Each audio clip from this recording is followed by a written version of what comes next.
The young man killed in the Aztec High School shooting in New Mexico last week has now been laid to rest in New Mexico. Francisco Fernandez Jr.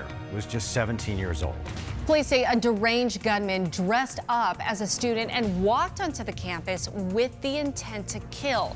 The incident very, very personal for Team 12's Charly Edsitty. She joins us now to share her firsthand account of gun violence in a new series we're debuting tonight called Impact.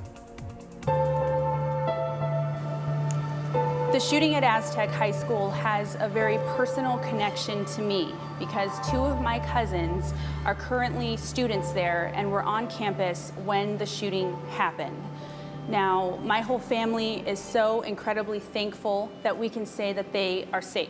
They were not harmed, but my cousin did tell me that she was having to hide inside of a closet and was able to hear gunshots. I feel compelled to talk about something that happened to me because unfortunately, now in my family, there are 3 people who can talk and say that they have been the victims of gun violence at a school.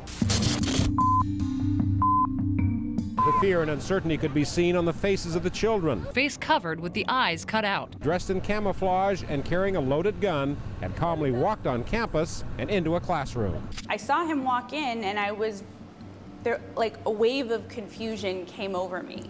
He simply walked into the room with a gun. He said, "It's a 9mm. I said, "Is the weapon loaded?" And he goes, "Yes." The realization, at least for me, that something very serious was happening was when I saw my teacher. She was very calm.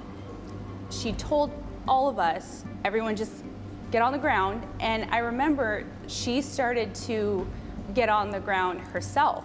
And the main thing was keep everybody calm and make sure nobody did anything that would agitate him. I will never forget my classmate who was sitting behind me when she crawled right up next to me, and she had a death grip on my shirt. Before the police arrived, Henkel had evacuated more than 200 students, plus 21 of the 32 hostages.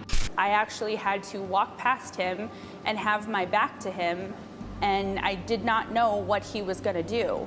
He walked out with one student and the teacher and gave himself to the Glendale Police Department.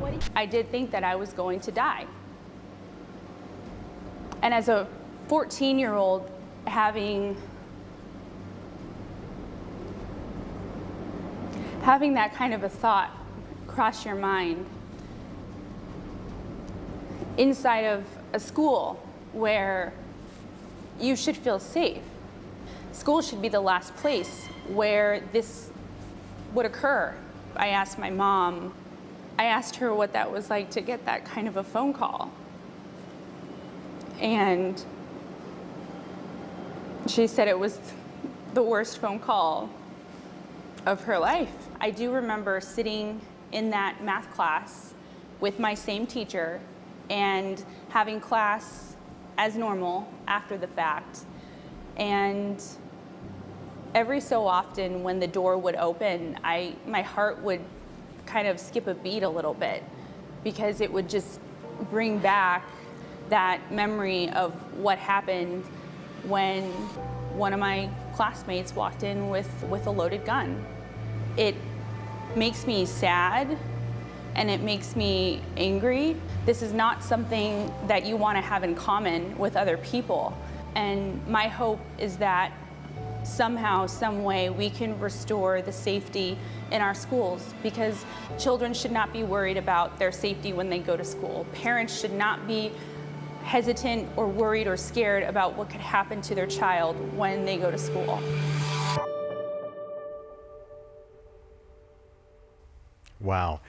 Charly, first of all, thank you for sharing that story. I know it wasn't easy, and I would imagine that you never get over something like that. You don't. I mean, you can move on from it, but yeah, getting over it and entirely forgetting something like that is not something that you can do. Very traumatic, very scary. But like I said, I've moved on and processed it, you know, as well as I could.